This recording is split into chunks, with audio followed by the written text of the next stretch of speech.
أعوذ بالله السميع العليم من الشيطان الرجيم بسم الله الرحمن الرحيم وبه نستعين إنه خير ناصر ومعين اللهم صل على محمد وآله الطيبين الطاهرين دخل على رسول الله صلى الله عليه وآله وسلم رجل اسمه مجاشع فقال يا رسول الله كيف الطريق إلى معرفة الحق. Comme vous le savez très bien, toute personne, en tout cas toute personne qui détient l'intelligence et la sagesse, il cherche à être le plus gagnant. Plus gagnant, c'est-à-dire d'être celui qui a gagné plus par rapport à sa vision dans ce bas monde. Par exemple, s'il pense au savoir, aux connaissances, il aimerait bien obtenir plus de savoir et de connaissances. S'il s'intéresse à la fortune et l'argent, il pense comment obtenir plus d'argent. Donc pour lui, toute l'intelligence, l'énergie et la possibilité de réfléchir, de faire des efforts, tous ces efforts sont focalisés pour obtenir plus d'argent ou gagner plus d'argent. Il te dit, moi aujourd'hui j'ai 22 ans, d'ici jusqu'à l'âge de 30 ans, je vais avoir telle quantité d'argent ou telle fortune ou telle position sociale, etc. Chacun il s'intéresse à quelque chose dans ce bas monde. Maintenant, dans la vision de celui qui voit ce bas monde comme monde éphémère et que l'au-delà c'est l'éternité, ils ne pensent plus à gagner juste plus d'argent. Bien sûr, l'argent c'est utile. Ce qui est utile, ils doivent l'avoir. Ce qui est nécessaire, c'est nécessaire. Mais ils ne pensent plus qu'à cet aspect, on va dire. Ils pensent à autre chose. Ils pensent à quelque chose de plus important que tout cela. Subhanallah, hier, j'ai rencontré un ami, ou on va dire, un ami. Ce n'est pas un ami vraiment, mais on se connaissait de loin. Hier, on s'est rencontrés. C'est un jeune homme de 30 et quelques années, de UK, de Grande-Bretagne. Et il m'a dit, moi j'avais envie, il a travaillé dans de grandes sociétés à Londres, il a gagné beaucoup d'argent, etc. Après il m'a dit, mais j'avais toujours une tristesse, je ne voyais pas l'intérêt dans tout ça. Et après, il a dit, même si son père n'était pas très d'accord, il a voyagé dans le monde entier, à peu près 30 pays il a visité en quelques années. Et dans certains pays, il est resté 2 mois, 3 mois. Il a dépensé beaucoup d'argent, tout ce qu'il avait ramassé ou gagné, il avait beaucoup dépensé dans ces expériences qu'il a eues. Après, je lui dis, bien sûr, lui, il n'est pas très pratiquant, on va dire. Il croit à l'existence de Dieu, mais voilà. Et il m'a dit une chose que, c'est pour ça que je vous raconte tout ça, c'était important pour moi. Je lui ai dit, alors, qu'est-ce que tu en penses avec tout ça? Il m'a dit, j'ai vu la beauté, j'ai vu les choses embellies, j'ai vu les pays, j'ai rencontré des personnes, etc. Mais après tout ça, je me dis, mais et après? Et après, c'est quoi? Et donc, il m'a dit, là, je suis en dépression un petit peu parce que je ne vois pas que c'était vraiment ça que je voulais. Il y a autre chose encore. Ça, cette situation, si vous voulez, beaucoup de gens dans ce bas monde, ils l'ont vécu. Ils le vivent en tout cas. C'est des gens qui ont l'intelligence, qui voient que finalement, ce n'est pas la nourriture et les 5 étoiles, les hôtels 5 étoiles et les voyages qui va me rassasier, ni d'avoir plusieurs pavillons, ni d'avoir un très bon travail. Tout ça, c'est bien, c'est important, tout ça, c'est positif. Mais il y a autre chose. Autre chose, nous, on parle de la spiritualité. Maintenant, cet homme qui s'appelait Mujasha, il avait compris que finalement, il y a autre chose que tout ce qu'on voit autour de nous, dans ce monde. C'est pour ça qu'il est rentré chez notre noble prophète, sallallahu wa sallam alayhi, فقال يا رسول الله كيف الطريق إلى معرفة الحق. Et que la question de cette personne, ça montre que il est intéressé et il est intelligent. Là, je vais essayer avec mes modestes moyens de traduire, en tout cas petit à petit, le hadith. Mais vous allez voir que cette personne, il ne cherche pas des choses, de l'apparence de ce bas monde, si vous voulez. Il n'a pas dit, c'est quoi le chemin pour pouvoir faire 100 rak'a par jour, prière recommandée, ce que certains y pensent. C'est quoi le chemin pour pouvoir jeûner toujours, jeûner. Parce que, comme je vous ai peut-être auparavant, on a discuté un petit peu sur ce point, on peut jeûner, mais on peut être mal poli avec la famille, avec la femme, avec les enfants. Je ne sais pas à quoi ça sert finalement de jeûner et insulter votre femme, par exemple. Ou jeûner ou d'être orgueilleux dans la société. Ou vous jeûner pour se considérer mieux que les autres. Ça, c'est mauvais. C'est pas la peine de jeûner. Manger, je parle de recommandations, je ne parle pas de mois de Ramadan. Donc, jeûner pendant le mois de Sha'ban, et pour se sentir la meilleure personne sur Paris, ça c'est des voiles et des voiles et des voiles entre toi et Allah subhanahu wa ta'ala. C'est mieux de ne pas jeûner pendant le mois de Sha'ban, jeûner qu'au mois de Ramadan, mais ne pas se sentir la meilleure personne, car ça c'est le ujb qui détruit la personne.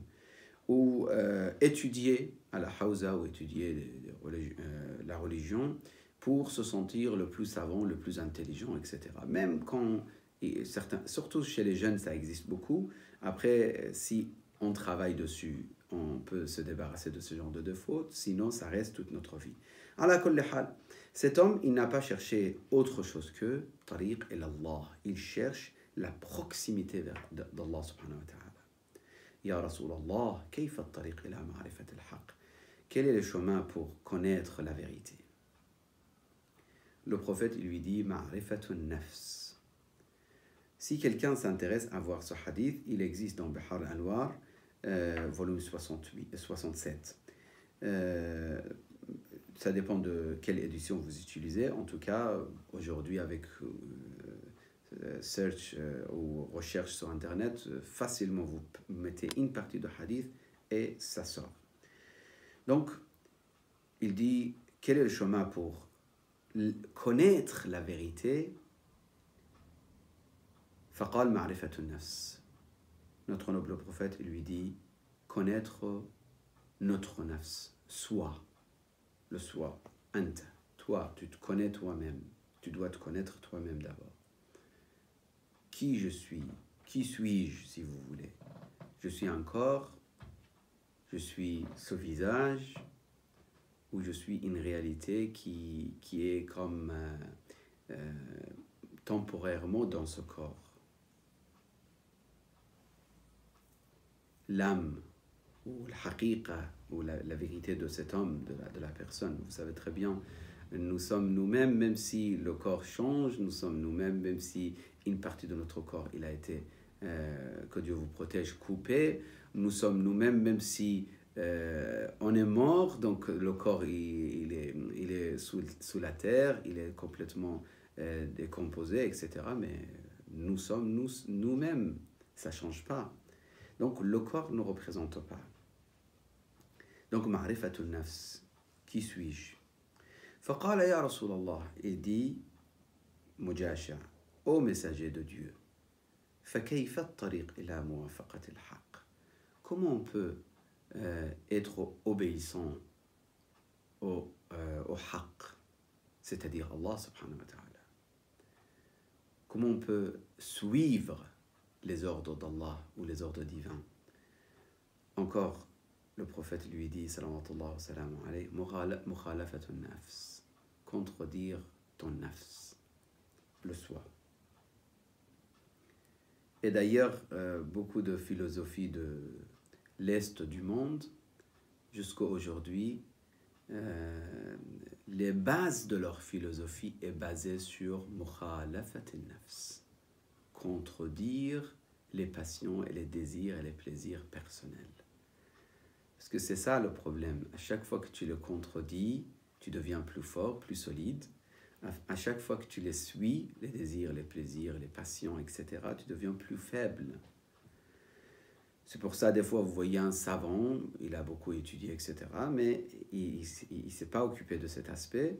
Quand vous mettez le repas, il ne résiste pas, il veut manger la meilleure partie. Mais c'est un savant. Mais il est prêt à prendre la partie qui est devant vous, parce que ça y est, il a envie.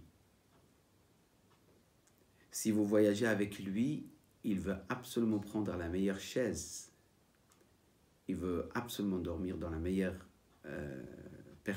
partie de chambre ou sur le meilleur lit, etc. Pourquoi? Parce que c'est pas parce qu'il n'a pas de connaissance, il a la connaissance, il a beaucoup de savoir, mais il n'a pas travaillé sur le nafs, donc il est dominé en fait finalement. Il ne domine pas le soi, il est dominé par son nafs, ses désirs, ses plaisirs, ses passions, etc. Donc, comment il a dit, Ya Rasulallah, le prophète sallallahu alayhi wa sallam répond, Mukhalafatun nafs, contredire ton nafs. Faqala Ya Rasulallah, فكيف الطريق إلى رضاء الله الحق? Comment satisfaire le haq, notre Seigneur? Le messager répond par rapport à cette question, sakhatun nafs. Tu veux satisfaire Dieu, tu dois ne pas satisfaire ton nafs. À chaque fois, nafs, c'est le soi, c'est nous-mêmes. Là, je vous donne un exemple très simple. Vous vous réveillez, vous n'avez pas envie de faire tel service, rendre tel service à votre épouse parce que vous êtes fatigué. Bah, faites-le. Elle vous dit, j'aimerais bien visiter ma famille. Vous êtes un peu en colère parce qu'elle pense que à sa famille, elle ne pense pas à votre famille. Vous dites, dans votre nafs, dans votre cœur, vous dites, alors là, je vais lui dire, comme on n'a pas visité ma famille, on ne va pas visiter ta famille non plus. Là, il faut contredire ton nafs, dire, d'accord, on va visiter ta famille, bien sûr. Et si Dieu le veut, on va rendre visite également à ma famille, comme ça Allah est satisfait de nous. Donc à chaque fois, nafs, il dit quelque chose. Quelqu'un vous a pas respecté beaucoup. Vous avez préparé un cadeau pour lui, vous dites, ah, c'est pas la peine, je lui donne pas. Lui, il ne m'a pas beaucoup respecté, je le donne à l'autre. Vous êtes venu de Tunisie, de vacances, je ne sais pas, vous avez ramené une bouteille d'huile d'olive, très très bonne qualité, et vous n'avez pas de... Vous aviez intention de donner à X, mais X, il ne vous a pas beaucoup respecté lorsqu'il vous a vu, etc. Donc, vous dites, non, je le donne à une autre personne, je ne lui donne plus à lui. Alors que lui, c'est le plus proche, alors que lui, c'est plus nécessaire. Pourquoi? Parce que c'est votre nafs. Il dit, non, non, ne le donne pas, il ne t'a pas respecté. Il t'a oublié dans telle invitation, etc. Sakhatun nafs. Faqala ya Rasulallah. Même, je vous donne un autre exemple qui est théologique. Celui qui sait que Fatima alayhi salam, elle a été opprimée après le décès de notre noble prophète. Pourquoi il ne veut pas savoir la réalité des choses? Pourquoi il ne veut pas fouiller dans l'histoire? Pourquoi il ne veut pas comprendre? Parce que c'est son nafs. Son nafs, il dit, attends, moi si je suis dans telle école, comment je peux supporter que l'autre école de monsieur, je ne sais pas, monsieur Hussein, soit la réalité, l'école, la vraie école, et que finalement je dois suivre telle et non pas telle? Comment c'est possible? C'est nafs aussi. Si tu as des arguments, bismillah. Si tu n'as pas des arguments, tu ne peux pas. Mais nafs, c'est comme ça. Et rahmatullah alayhi, un savant de l'école sunnite que je connaissais très très bien, qu'Allah soit miséricorde avec lui, il avait très bon cœur, très très gentil. Une fois il l'a dit à un savant que je connais aussi très bien. Je l'ai rencontré, ce savant d'ailleurs en France, il y a à peu près une quinzaine d'années, il y a 17 ans, à la Kolhal, aux Champs-Élysées, il était venu aux conférences, etc. Ce savant sunnite, il l'a dit clairement, il a dit, l'histoire de Fatima dévoile toute chose dans l'histoire. Mais qu'est-ce que vous voulez que je fasse? C'est difficile pour moi de changer tout maintenant. Il l'a dit de cette façon. J'ai une école, un institut, des études islamiques de mon école, de ma manière de penser. Donc je ne peux pas tout rejeter, de venir dire oui, la vérité est avec Fatima alayhi salam, elle était opprimée, elle avait raison, etc. Je ne peux pas. Donc maintenant, à la fin de sa vie, je ne sais pas qu'est-ce qu'il a décidé, à la kulli hal, qu'Allah nous aide à ne pas suivre notre nafs. Même dans le chiisme, la même chose. Celui qui est chiite sur telle question, il n'a pas d'argument, mais il est têtu parce que son père, il lui a appris comme ça, parce que la communauté dans laquelle il a grandi, il a appris comme ça, etc. Donc, très important, suivre la vérité et ne pas suivre notre passion, notre désir, notre nafs, le soi, parce que j'aime comme ça, donc c'est ça la vérité. Parce que j'étais comme ça, donc c'est ce que j'ai choisi, c'est la vérité. Le Coran al-Karim, il dit, mais peut-être vos parents et vous, ce que vous avez choisi, et vos parents, ils ne savaient pas, peut-être. Donc, قالوا نعبد ما ألفينا عليه آباءنا أولو كان آباؤهم لا يعقلون شيئا ولا يهتدون. Ils ont dit, nous suivons ce que nos parents ont choisi et ont suivi. Mais peut-être vos parents, ils ont été égarés. Qui que ce soit la personne, je parle généralement. فقال يا رسول الله فكيف الطريق إلى وصل الحق هجرة النفس. Donc comment on peut atteindre le haqq? Il dit abandonner le nafs. Ô messager, comment on peut obéir au haqq? C'est désobéir nafs. Au messager, comment on peut rappeler de haqq?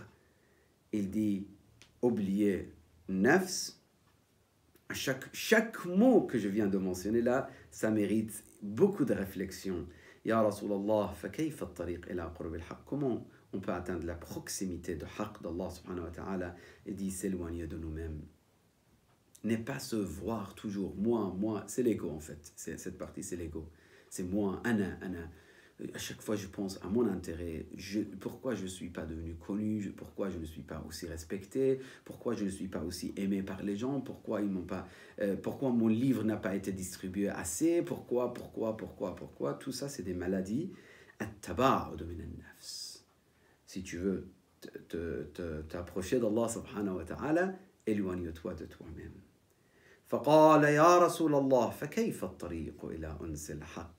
Comment on peut avoir le ons? On sait sentir l'amour d'Allah subhanahu wa ta'ala et se sentir en paix lorsqu'on est avec Allah subhanahu wa ta'ala. Il dit al-wahshatu min an-nafs, c'est-à-dire se sentir justement pas en sécurité quand tu es tout seul loin d'Allah subhanahu wa ta'ala. فقال يا رسول الله فكيف الطريق إلى ذلك? Comment on peut atteindre tout cela? فقال الاستعانة بالحق على النفس. Tu prends l'aide d'Allah subhanahu wa ta'ala pour justement contredire ton nafs. Ce hadith est terminé, cette partie que j'avais choisie, ala kulli hal. Vous pouvez le revoir et le lire et avoir des réflexions sur ce hadith. Juste pour terminer, finalement, on n'est pas venu dans ce bas monde. C'est en tout cas la vision de l'islam et de Ahl al-Bayt, même ça existe dans d'autres religions également cette vision. On n'est pas venu dans ce bas monde pour profiter de l'aspect juste matériel. L'aspect matériel, c'est normal, c'est le cheminement, c'est le corps, il faut s'occuper de notre corps. Comme il a dit un des savants, il dit très très bien, c'est un point vraiment très intéressant et important. Il dit, les montures, si tu veux voyager, tu dois t'en occuper. Sinon, c'est pas possible, tu peux pas terminer, tu peux pas arriver au but final de ton voyage. Le corps, c'est notre monture, il faut s'en occuper, mais ce n'est pas le but dans notre vie. أقول قولي هذا وأستغفر الله لي ولكم وصلى الله على سيدنا محمد وآله الطيبين الطاهرين.